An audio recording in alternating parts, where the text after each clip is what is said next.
जय श्री राम, जय श्री बालाजी महाराज। अब हमें हनुमान जी की कृपा का एहसास होने लग गया है। ये एहसास कई रूपों में होता है। जैसे संकेतों को समझकर हमें ये पता लगता है कि वाकई में, जैसे मैंने कुछ संकेत बताए हैं, अगर इस प्रकार के संकेत अगर आपके साथ होते हैं तो हमें हनुमान जी की कृपा प्राप्त हो चुकी है। तो अब अगर हमें हनुमान जी की कृपा प्राप्त हो चुकी है तो अब हमें क्या कार्य ऐसा करना चाहिए जिससे हम बाबा की कृपा को, संकेतों को समझकर हम वही कार्य को करना प्रारंभ करें। देखिए, जब अनुभव होता है, हमें हमारी पूजा में कई प्रकार के भिन्न भिन्न अनुभव होते हैं। वो अनुभव जो होते हैं हमें भक्ति और शक्ति की प्राप्ति करवाते हैं। ये सच्चाई है, इसमें कोई संदेह ना करना। आप मान लीजिए जैसे कि दीपक में फूल बनना, आप बाबा की पूजा कर रहे हो, आपके दीपक में रोज फूल बन रहा है आपके, और फूल बनता है और फूलों का एहसास आपको होता है। बाबा के इंडिकेटर जैसे कि शरीर के ऊपर जब आप पूजा पाठ करते हो, आपके शरीर पर एक अलग सी ऊर्जा का आभास आपको होने लग जाता है। जैसे कि शरीर का आगे पीछे हिलना, इस प्रकार से प्रभु श्री राम के नाम का गुणगान करना। जहाँ प्रभु कीर्तन होता है वहाँ आपका जाने का मन जो है, हमेशा आप ललायित रहते हो, आपका मन व्याकुल रहता है कि मैं ऐसी भक्ति सत्संग कीर्तन को करता रहूं। तो ये कृपा के तो संकेत हैं। शरीर पे कोई ऊर्जा तो आ रही है, लेकिन अब हम उस ऊर्जा को प्राप्त कर चुके हैं, या हमारे शरीर पे जो ऊर्जा आ रही है तो अब ये ऊर्जा बरकरार रहे और ये ऊर्जा हमें छोड़कर कभी भी ना जाए, और हम इस ऊर्जा से कभी भी अलग ना हो। इसके लिए हमें क्या करना चाहिए? देखिए, जब कभी भी भक्ति हम करते हैं ना दादा वीर बजरंगी की, तो भक्ति से शक्ति तो प्राप्त होती है, और जब हमें शक्ति प्राप्त होती है तो हमारे शक्ति से हमारा शरीर का ओरा क्रिएट होता है। ओरा क्रिएट होता है तो उससे प्रभाव उत्पन्न होता है, आपके शरीर में अलग अलग प्रकार का प्रभाव उत्पन्न हो जाता है। ऐसे समय ऐसी चीज़ों को जानने के बाद वाला व्यक्ति अगर कोई गलती करता है या इस प्रकार की गलती करता है और उसकी शक्ति उसके बाद में उसको अनुभव होना या सब चीज़ें बंद हो जाना, तो ये वो पाप के दंड का पात्र स्वयं है। क्यों? क्योंकि उसने ऐसी शक्ति को खो दिया। कई भक्तों के साथ ये देखा जाता है कि उनको पहले इतने बेहतरीन अनुभव होते थे कि अब ऐसा कुछ भी उन्हें होता नहीं है, और वो फिर बाद में किसी दूसरी चौकी पर जाकर कहते हैं कि हमारी शक्ति बंधन में आ गई है, हमारी शक्ति को किसी ने बांध दिया।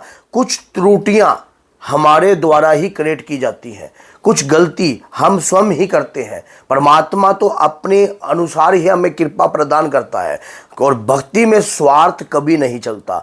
जैसे कई लोग धन से जुड़ा स्वार्थ कर लेते हैं, कई लोग तन से जुड़ा स्वार्थ कर लेते हैं, कई लोग किसी भी प्रकार का स्वार्थ जो है अपने मन में धारण कर लेते हैं, जिससे शक्तियां जो हैं आपसे रुष्ट हो जाती हैं, और उसके बाद फिर आपको अनुभव नहीं होते हैं। फिर चाह के भी, जिसके पास परमात्मा की कृपा होती है ना, जिसके पास दादा वीर बजरंगी की कृपा होती है, उसमें अहंकार नाम की तो चीज़ होती ही नहीं है। वो अपने आप को, क्योंकि भक्ति रस वाले व्यक्ति में अहंकार तो खत्म ही हो जाता है, उसे अपने देवता के प्रति जो है अपने आप को नुछावर करने का मन करता है। अपने मन में इस प्रकार की भावना उत्पन्न होती है कि मैं अपने देवता की निरंतर सेवा करता रहूं। अब नियम कैसे धारण करें?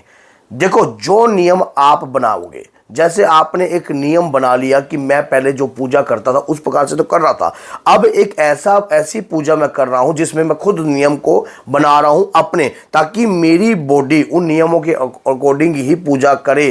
क्योंकि मेरा काम धंधा व्यापार सब कुछ देखने के बाद, वैसे तो सब कुछ परमात्मा का ही है, लेकिन एक डिसिप्लिन अगर आप बना लोगे तो आपको परमात्मा की अधिकतर कृपा जो है आपके ऊपर ही रहेगी, और अनुभव कभी भी आपके बंद नहीं होगी। क्या नियम होने चाहिए? ये नियम होने चाहिए जैसे कि आप पूजा कर रहे हो 1 घंटा पूजा कर रहे हो, अगर आप अब 1 घंटा से संतुष्ट हो तो 1 घंटा पूजा करें। ये नहीं है कि आप उस पूजा को फिर आगे बढ़ा दें और उसके बाद फिर उस पूजा को आप स्लो कर दें।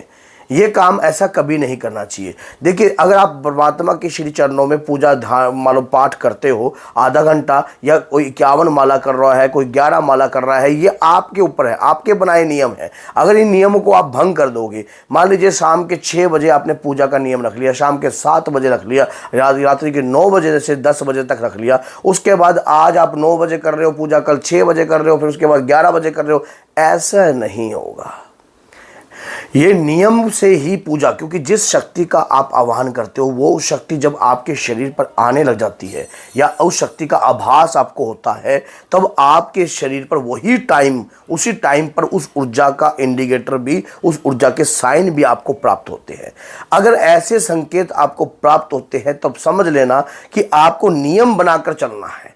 नियम बहुत जरूरी है। जैसे कि आपने किसी चीज़ का त्याग कर दिया, तो त्याग कर दिया तो ये सोच समझ के, कुछ नियम ऐसे भी होते हैं कि मैं 2 दिन ब्रह्मचारी रहूँगा, जैसे कि शनिवार और मंगलवार, तो आप वो 2 दिन ब्रह्मचारी अपने अपने आप चुना है। परमात्मा ने आपके ऊपर वो धक्का से ये चीज़ थोपी नहीं है कि आप ब्रह्मचारी रहो।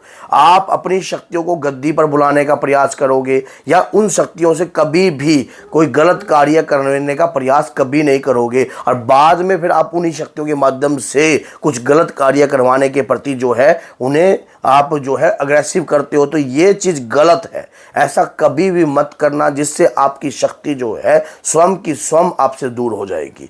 क्योंकि शक्ति, अगर आप में सात्विक विचार रहेंगे, मान लीजिए आपने प्याज लहसुन छोड़ दिया है, उसका मीट अंडा दारू आपने छोड़ रखा है और आप सोचते हो कि क्या दिक्कत है, कोई फर्क नहीं पड़ता, कभी कभार शादी ब्याह में। एक बात याद रखना, नियम आपने स्वयं बनाए हैं ये। और पहली बात तो ये है कि जो व्यक्ति इस प्रकार का सेवन करता है, हनुमान जी की शक्तियां कभी उसके शरीर पर वास नहीं करती हैं। क्योंकि अगर आप मीट दारू का सेवन, इन ऐसे व्यक्तियों का, आप ऐसे व्यक्तियों के बीच में नहीं रहोगे। अगर आप मान लो नौकरी धंधे वाले हो या कंपनी में कोई अच्छे पोस्ट पे हो और आपको मजबूरन वन रहना भी पड़ता है, तो आप उसका सेवन मत करो। ये स्वयं आपका नियम होना चाहिए। अपनी बात पर अटल रहना, ये सबसे बड़ा नियम है। जो बात आपने स्वयं आपके और बाबा के बीच में हो, तीसरा व्यक्ति कोई ना हो। ऐसे व्यक्ति के ऊपर जो है कभी कृपा छोड़कर नहीं जाती। क्योंकि वो अपनी बात पर अटल है, अपने इष्ट के प्रति समर्पित है। और जो अपने इष्ट के प्रति समर्पित है तो शक्तियां भी उसके प्रति जो है अगर हमेशा तैयार रहती हैं, उसकी ऊपर कृपा बनाती हैं और हमेशा उसको देखो, शक्तियों को सब पता जाता है आपके हृदय में क्या चल रहा है। आपके हृदय में जिस व्यक्ति के, क्योंकि जब भक्ति पूजा पाठ जो होती है ना, वो कभी भी यहाँ से नहीं होती, वो हमेशा यहाँ से होती है। अगर पूजा पाठ आप हृदय से करोगे तो आपके प्रति भी शक्ति उतना ही आपके ऊपर कृपा बरसाएगी। नियम आप स्वयं तैयार करो, जिन नियमों का आप पालन कर सकते हो। अगर शक्तियां को एहसास, इंडिकेटर आपको प्राप्त होते हैं, उसके बाद आपको अलर्ट मोड में हो जाना चाहिए। क्योंकि मैंने बहुत सारी वीडियो इसी प्रकार की भी बना रखी हैं। अगर आपको शक्तियां प्राप्त हो गई हैं तो नियम कैसे तैयार करने हैं, आपने किस तरीके से तैयार करने हैं। किसी दिन पूर्णिमा के दिन स्वयं बाबा और आपके बीच में बैठिए और दोनों आप ज्योति को आप प्रज्वलित कीजिए, जल का पात्र भर के रखिए और उसके दौरान जो है बाबा से 2 लड्डू और 1 पान का पत्ता, तुलसी दल रखकर बाबा के श्री चरणों में अर्पण कीजिए और बाबा से प्रार्थना कीजिए कि हे प्रभु, मैं आपकी पूजा आज से इस नियम के अकॉर्डिंग करूंगा। मैंने खुले तौर पर आपकी पूजा का संकल्प लिया है या बंदे तौर पर लिया है, या मैं कहीं जाऊंगा तो आपके भी ये जो हनुमान चालीसा, ये मालाएं मैं कंटिन्यू अपने जीवन में कंटिन्यू कभी नहीं छोड़ूंगा। तो ये प्रण आपने स्वयं, बाबा और आपके बीच में है, तीसरा व्यक्ति कोई नहीं है इसमें। अगर आपके कोई गुरु है तो गुरु के सानिध्य से रहकर भी कार्य कर सकते हो। तो ये वीडियो मैंने बनाई है, किसी भक्त ने हाई रिक्वेस्ट करी थी। हालांकि नवरात्रि का पावन मेला चल रहा है, तो फिर भी मैंने कहा चलो आपकी ये वीडियो मुझे बहुत अच्छी लगी, इससे बहुत सारे भक्तों का कल्याण भी होगा। तो अगर वीडियो अच्छी लगी तो लाइक करना, चैनल को सब्सक्राइब करना और बेल आइकन बटन को दबाना बिल्कुल भी मत भूलना, जिससे आने वाली हर वीडियो की नोटिफिकेशन आपको सरलता से प्राप्त हो जाए। तो बोलिए जय सीताराम, जय माता दी।